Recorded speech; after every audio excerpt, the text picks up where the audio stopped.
Sir Rajamouli గారికి and వాళ్ళ Mrs రమా రాజమౌళి గారికి ఇద్దరికి కూడా ఆస్కార్ సెలెక్టర్స్ ది కమిటీ ఉంటుంది. అందులో సభ్యత్వం ఇచ్చారు అని చెప్పేసి వార్తలు రావడం చూస్తున్నాం. ఇందులో నిజం ఎంత ఉంది? అసలు ఈ సభ్యత్వం కొరకు ఎటువంటి క్రైటీరియా ఉంటుంది సార్? ఇప్పటివరకు మరి దేశంలో ఎవరెవరు ఉన్నారు సార్ మన దేశంలో? ఆస్కార్ మామూలుగా దాదాపు 10,000 మంది వరకు సభ్యులు ఉంటారు ఆస్కార్లో. వివిధ దేశాల్లో వివిధ రంగాలు అంటే సినిమాకు సంబంధించి వివిధ విభాగాలకు సంబంధించి కొంతమందిని ఆస్కార్ కమిటీలో పెడతారు. ఈ 10,000 మంది అందరూ ఓట్లు వేయరు. వీళ్ళల్లో యాక్టివ్గా ఉన్నవాళ్ళు ఓట్లు వేస్తుంటారు. ఇలాగా ఆస్కార్ సంబంధించి ఈ ఈ మెంబర్స్ అంతా కూడా ఓట్లు వేసి ఎన్నుకుంటారు. అందుకని ఆస్కార్కి ఎందుకు ఖర్చు ఎక్కువ అవుతుందంటే ఈ మెంబర్స్ అందరినీ ఇన్ఫ్లుయెన్స్ చేసే విధంగా ఒక పెద్ద ఎత్తున క్యాంపెయిన్లు చేయాల్సి ఉంటుంది. అట్లాగే వీళ్ళకి కొంతమంది గిఫ్ట్లు ఇవ్వడం అవన్నీ కూడా చేస్తుంటారు. సో అట్రాక్ట్ చేయాల్సి ఉంటుంది, క్యాంపెయిన్ చేయాల్సి ఉంటుంది. అంటే విజిబిలిటీ, కొన్ని వేల సినిమాలు పోటీ పడుతున్నప్పుడు విజిబుల్గా తమ సినిమాని వీళ్ళ దగ్గరికి తీసుకెళ్లాల్సి ఉంటుంది.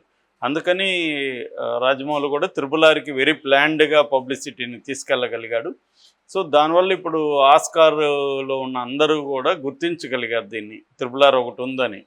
సో అది జరిగింది. ఇప్పుడు ఇంకొక ప్రెస్టీజియస్ విషయం, తెలుగు సినిమా గర్వపడాల్సిన విషయం ఏంటంటే రాజమౌళికి, రమా రాజమౌళికి ఆస్కార్ అవార్డు కమిటీలో సభ్యత్వం వచ్చింది. ఈ ఇయర్కి సంబంధించి మొత్తంగా 57 దేశాల నుంచి 487 మందిని కొత్తగా ఈసారి ఆహ్వానించారు. అందులో వీళ్ళిద్దరు కూడా ఉన్నారు. సో ఇది ఖచ్చితంగా తెలుగు ఇండస్ట్రీకి గర్వకారణం అని చెప్పచ్చు. అయితే గత ఏడాది కూడా కొంతమంది ఉన్నారు. రామ్ చరణ్ ఉన్నాడు గత సంవత్సరంలో, జూనియర్ ఎన్టీఆర్ ఉన్నాడు, కీరవాణి ఉన్నాడు, చంద్రబోస్ ఉన్నారు, సెంధిల్ కుమార్ ఉన్నాడు, సాబు సిరిల్ ఉన్నారు. ఇలాంటి వాళ్ళు గతంలో కూడా మన తెలుగు నుంచి కూడా ఉన్నారు. అయితే ఇప్పుడు రాజమౌళి, రమా రాజమౌళి ఏమో దర్శకుడి కేటగిరీలో, రమా రాజమౌళి ఏమో కాస్ట్యూమ్ డిజైన్ కేటగిరీలో. అంటే కాస్ట్యూముకు అవార్డులు ఇచ్చడానికి సంబంధించిన సినిమాలను కొన్నిటిని ఈమెకు పంపిస్తారు, చూసి వాటి మీద తన అభిప్రాయము, ర్యాంకు పెట్టమని. అలాగా ప్రపంచంలో ఉండే బెస్ట్ కాస్ట్యూమ్ డిజైనర్లకు ఆస్కార్ సంబంధించిన సినిమాలను పంపిస్తారు. ముందుగా నామినేషన్కి సంబంధించి ఒక 5 సినిమాలను సెలెక్ట్ చేయమని పంపిస్తారు. నామినేషన్ తర్వాత మళ్ళీ దాంట్లో best film for costume design అనేది ఆ కేటగిరీకి మళ్ళీ వస్తుందన్నమాట.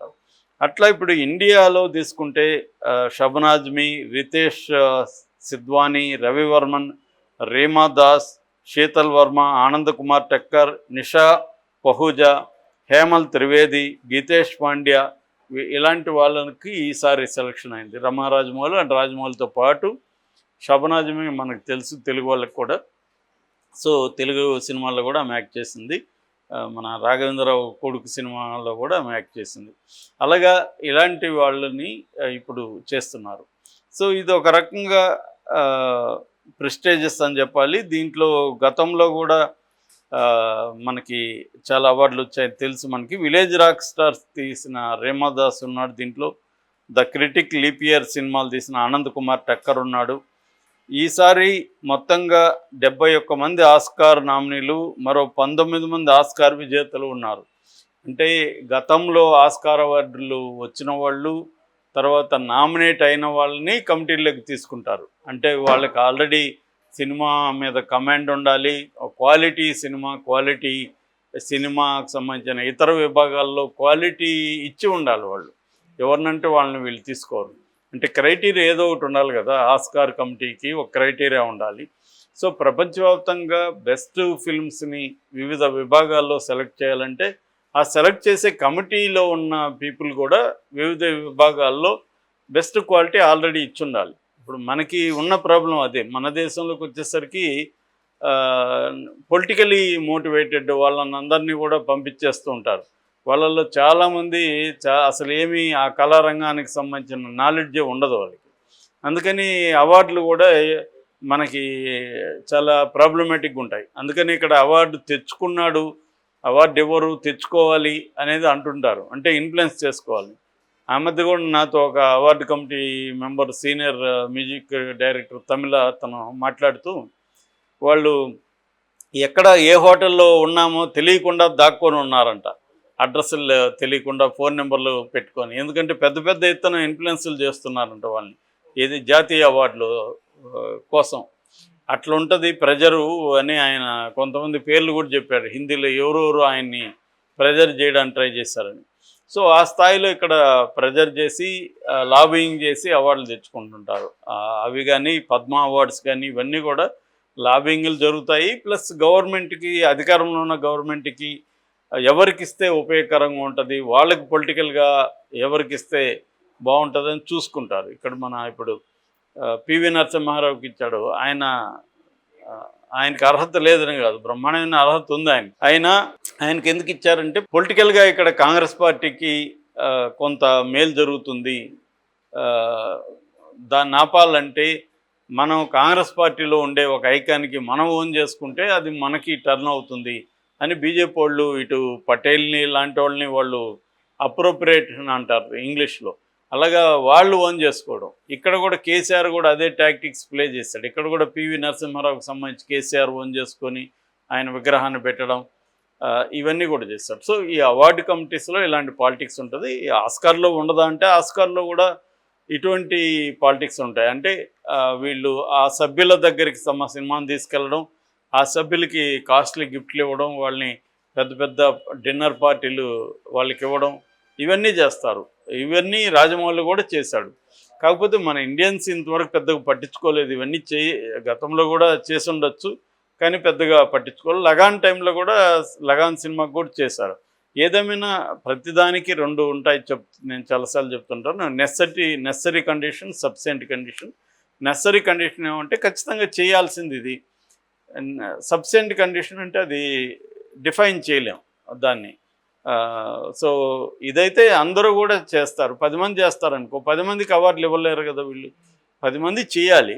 ఈ 10 మందిలో కూడా వాళ్ళకి వేరే అంశాలు కూడా పనిచేస్తాయి, ఈ 10లో బెస్ట్ ఏదని సెలెక్ట్ చేసుకునేటప్పుడు. సో అలాగా రాజమౌళి ఇవన్నీ స్టడీ చేసి ఈ ఆస్కార్ అవార్డుల కమిటీ ఎలా ఫంక్షన్ ఉంటుంది, ఎవరు ఓటు ఇప్పటి వరకు అయిన వాళ్ళని కూడా కాంటాక్ట్ చేయగలిగాడంట రాజమౌళి. అంటే వాళ్ళని ఎవరు పట్టించుకునే వాళ్ళని కూడా కాంటాక్ట్ చేసి వాళ్ళు కూడా ఓటుల్లో పాల్గొనేట్టుగా చేసి వాళ్ళని కూడా ఇన్ఫ్లుయెన్స్ చేయడానికి ట్రై చేస్తాడు అనేది చెబుతారు. దానికోసం ఒక దాదాపు 70-80 కోట్లు ఖర్చు పెట్టారనే పుకార్లు కూడా వచ్చాయి. అది కరెక్ట్ అమౌంట్ తెలియదు, కానీ మొత్తానికైతే బల్క్ అమౌంటే దానికోసం ఖర్చు పెట్టారు రాజమౌళి వాళ్ళు. దానివల్ల వాళ్ళకి ఏమైంది, మార్కెట్ అనేది విస్తరించింది. ఇదంతా కూడా ఫ్యూచర్ ఇన్వెస్ట్మెంట్ అనమాట. సో ఇప్పుడు మార్కెట్ ఇన్వెస్ట్ కావాలంటే నీ ప్రజెన్స్ అనేది విపరీతంగా రావాలి. సో ఇప్పుడు దీనివల్ల కాంటాక్ట్స్ వచ్చాయి, ఇంటర్నేషనల్గా మార్కెట్ ఎక్స్పోజర్ తెలిసింది, వేరే దేశాల మార్కెట్ని ఎలా క్యాప్చర్ చేయాలనేది. అట్లాగే ఇప్పుడు సినిమా తీసేటప్పుడే ఏమేమి ఎలిమెంట్స్ పెట్టాలి ఇంటర్నేషనల్ మార్కెట్ కోసం అనే విషయం కూడా రాజమౌళికి కంప్లీట్గా గ్రిప్ వచ్చింది. అందుకని ఇప్పుడు మహేష్ బాబు సినిమాలో టెక్నీషియన్లు కావచ్చు, ఆర్టిస్టులు కావచ్చు, ఇంటర్నేషనల్ కంపోజిషన్ ఉండేట్టుగా చూసుకుంటున్నారు అన్నమాట. సో ఇవాళ ఏంటంటే ఎప్పటికప్పుడు మార్కెట్ని విస్తరించుకుంటూ పోతే దానికి తగిన క్వాలిటీ సినిమా అందించవచ్చు. ఎందుకంటే క్వాలిటీ అనేది మనీతో కూడుకున్న అంశం. సో క్వాలిటీ అనేది అన్నిసార్లు మనీతో కాకపోవచ్చు, కానీ ఒక బిగ్ బ్యాంగ్లో వెళ్ళాలనుకున్నప్పుడు ఎక్కువ సార్లు మనీతో కొన్ని క్రియేటివిటీ ఉంటే సరిపోదు. ఆ క్రియేటివిటీని సెల్యులాయిడ్ స్క్రీన్ మీదకి తీసుకురావడానికి మనీ కూడా అవసరం. ఇప్పుడు మనకు టైటానిక్ లాంటి సినిమా క్రియేటివిటీ ఉంది దాంట్లో 100%. At the same time budget కూడా దానికి అవసరమైంది. ఎందుకంటే అటువంటి ఒక షిప్ను నిర్మించాలి, సముద్రాన్ని క్రియేట్ చేయాలి. సముద్రంలో పోయి అన్ని షాట్లు తీయలేరు వాళ్ళు. అవన్నీ సముద్రం కొన్ని వైట్ షాట్లు తీసుకుంటే మిగతా కూడా వీళ్ళు క్రియేట్ చేసుకొని తీయాలి. అట్లాగే సీజీ వర్క్ కూడా విపరీతంగా ఉంటుంది.